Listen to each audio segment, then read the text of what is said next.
In 2017, a group of members of parliament from the ruling National Resistance Movement NRM hatched a plan to amend Article 102B of the Constitution, which would remove the age limit clause for the president.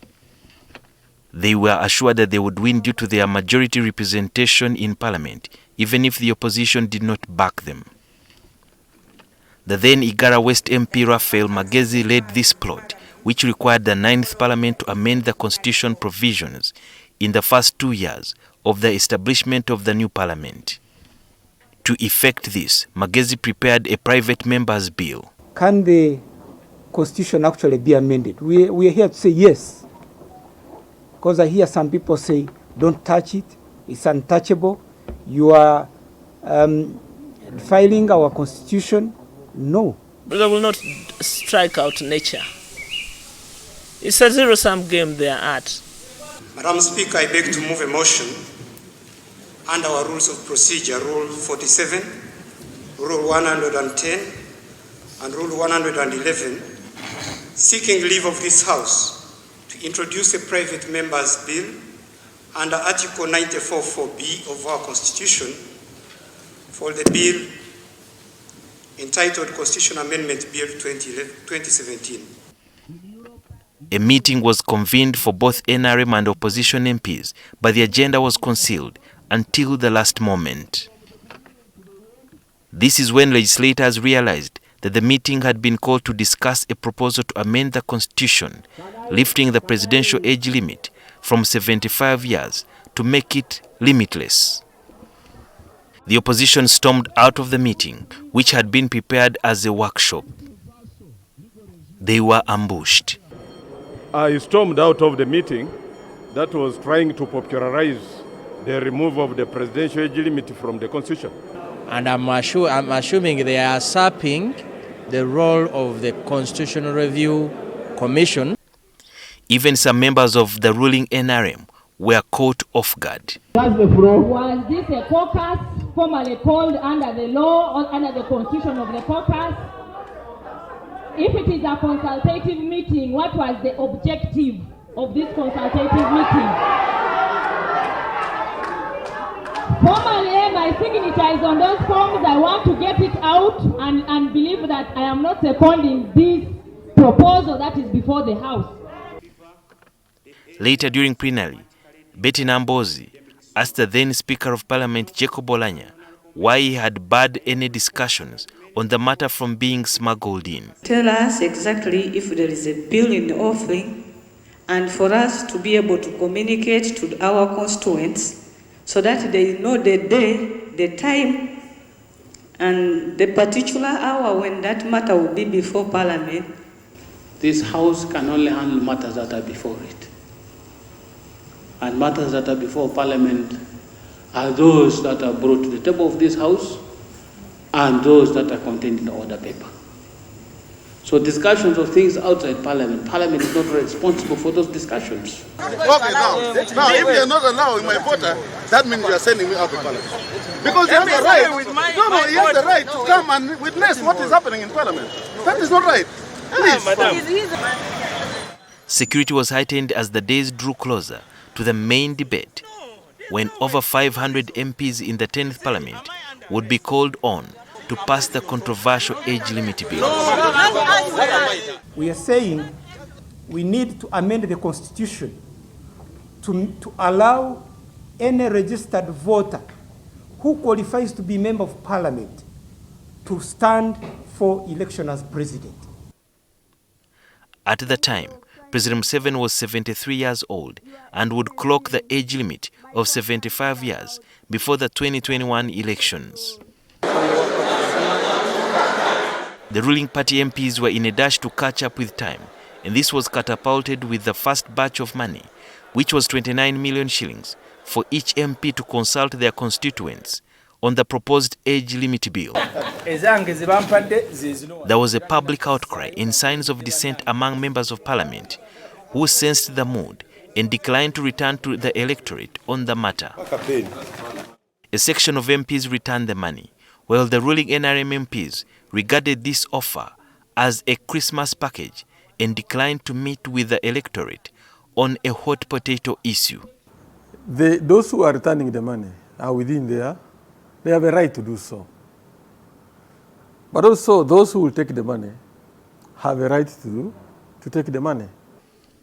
At the time, the then Speaker of Parliament, Jacob Olanya, was presiding over parliamentary sessions in absence of Rebecca Kadaga.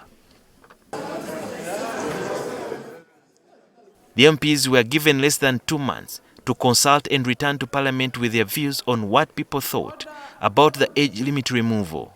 Critics say that this was done as a cover-up to avoid backlash from the electorate, and this would position the president as having done his part in steering the legislature to play their part, putting into account of people's opinions. The reality was different because there was no clear roadmap on how many days and the fraction of populace living in different constituencies. I immediately called my colleagues and I'm like, and they were demoralized. They said no. I said, if we lose it this time, then there's nobody who is going to ever amend this constitution. So I called them, telling them that. They said, now what are we going to say? We have exhausted all our strategies. We've brought people by their region, by their gender, by their positions to come and affirm their positions to amendment of the constitution. So what else are we going to say? I said, no, let's just go. Let's give confidence, because everybody in the meeting, they're like, Anita, I have little children. I don't want to be killed. Anita, I have little children. And when we went for that last press conference, by the way, it ended up to be our last press conference, we're seated on the table and members of parliament were sitting like this, hiding themselves. Please. Order, please. The tension and temperature in the August House kept rising. The sergeant at arms was seen under immense pressure.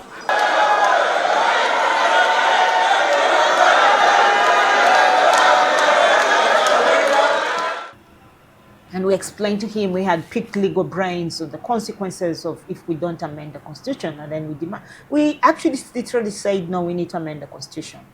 And in my group was, of course, Honorable Magezi. And then we said, we are going to amend the constitution. And remove the age limit. And remove the age limit. Do you regret that actually what you did was wrong? I don't regret it, because that's why I'm still asking for him to stand in 2026. I don't regret it. Had I regretted it, right now I would be saying, no, let him not stand. But I don't regret it. On 26 September 2017, Parliament was adjourned when opposition MPs pushed to stop the tabling of the age limit bill. So whoever thinks guns will work, today must be a very big lesson for those individuals. Kama mwakilishi wa jeshi, hii inatuonesha picha mbaya. 26 MPs were suspended for violating rules of procedure.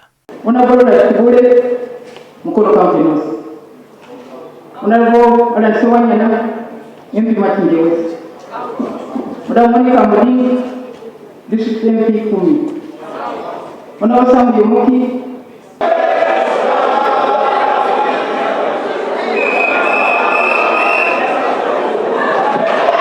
The MPs were blocking the tabling of the private members' bill to remove the age limit, which was 35 to 75 years. Security operatives from the special forces donning suits pounced on the members of parliament and picked one by one.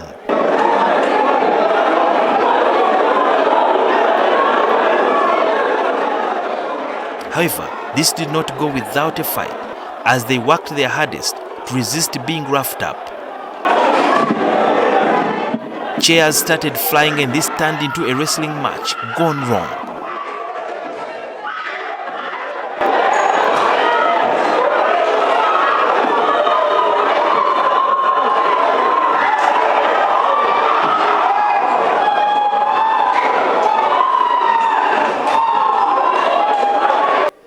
In ordinary practice, female officers arrest women, but this time, even male operatives were seen roughly picking up female MPs.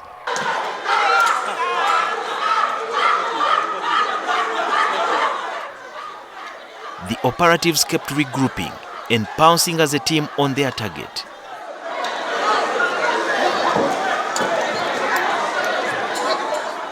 They were picking the 25 MPs who had been suspended by the Speaker but refused to heed to her orders. The 10th Parliament made the international news for all the wrong reasons. Several countries which had not paid attention to the bill finally picked up on it.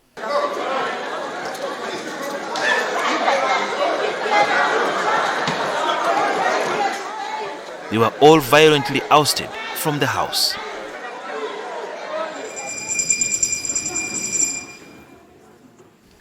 The Clerk of Parliament and Deputy Attorney General Rakafuzi were available in plenary to give legal guidance on the procedure and implications of the amendments. Honourable members, the sitting will resume. Prime Minister over the death of... Honourable Bakol, take your seat. Honourable Bakol, take your seat. Honourable Bakol, take your seat. Honourable members, I will also suspend you. During the second reading of the bill, which was chaired by former Speaker of Parliament, Rebecca Kadaga, the animosity in the House was apparent. At the time, the leader of opposition in Parliament was Winnie Chiza. To address the House at a time when tempers are so high, at a time, Right Honourable Speaker, when the sanctity of Parliament... What are you talking about? What address is this? Right Honourable Speaker, I can't just pretend that life is as usual. I can't just pretend that it's business as usual. Item 3.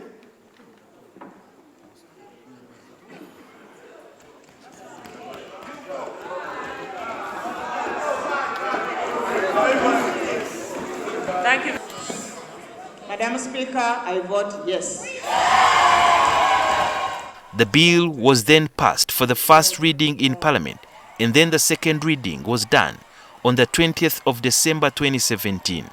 Madam Speaker, I vote yes. And using the power of numbers, NRM took the day, and Raphael Magezi, who brought the proposal, was the man of the day. 2 abstentions. 2 abstentions. 97 against. 317 in favor. Efforts to reach out to Magezi for a comment on the matter have proved futile. The minister declined to pick his known telephone calls. In less than 2 weeks, President Museveni signed the controversial Article 102B into law, breaking all constitutional barriers to his political plans. The rest is now history. Sudhir Byaruhanga, NTV.